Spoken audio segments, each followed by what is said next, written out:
Hello. तर आज मी बनवणार होती फणसची भाजी. त्यासाठीच ही सगळी तयारी सुरू होती. पण कसं असतं ना, फणसची भाजी प्रत्येकाला आवडत नाही, कारण त्याच्यामध्ये त्यांना, आता तुम्ही पण समजू शकता त्यांना काय वाटतं. त्याच्यामुळे त्यांना फणसची भाजी अजिबात आवडत नाही. तर आमच्याकडे पण असे काहीतरी नमुने आहेत ज्यांना अजिबात फणसची भाजी आवडत नाही.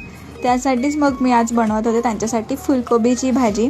म्हणून फणसची भाजी बनवण्याच्या आधी मी बढिया अशी फुलकोबीची भाजी बनवून घेतलेली.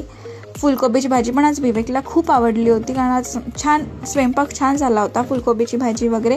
आणि आता आपण रेडी करूया फणसची भाजी. त्यासाठी मग मी कांदा, धनिया आणि हा सगळा मसाला छानपैकी तेलामध्ये भाजून घेतलेला. छान शिजू द्यायचे कांद्याला वगैरे, आणि मग त्याचा पेस्ट बनवून घ्यायचा.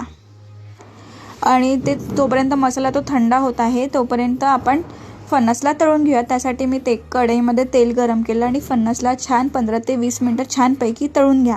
आणि मग त्या मसाल्याला बारीक करण्यासाठी त्याच्यात 2 टोमॅटो आणि सांबार छान असा टाका आणि मसाल्याला बढिया असं बारीक करा आणि तेलात बढिया असं शिजू द्या. त्याच्यामुळे तुम्हाला मग मसाला कच्चा नाही वाटणार.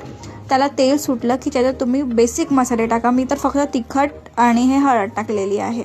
आणि त्या दोघांना पण चांगल्याने शिजू द्या. आणि मग आपण जो तळलेला फणस होता ना, तो तेलामध्ये टाका आणि त्याला तेलामध्ये पण शिजू द्या, म्हणजे त्याला मसाला असा पूर्णपणे लागून जाईल. आणि मग तुम्ही जो मसाल्याचा जो भांडं होतं ना मिक्सरचं, त्याच्यातच पाणी टाकून घ्या आणि ते पाणी याच्यात सोडून द्या. आणि छानपैकी रशाला गाढं होतपर्यंत शिजू द्या, ज्याच्याने की तुमचा फणस पण शिजेल आणि मसाला पण गाढा होईल आणि भाजी अशी चमचमीत तयार होईल.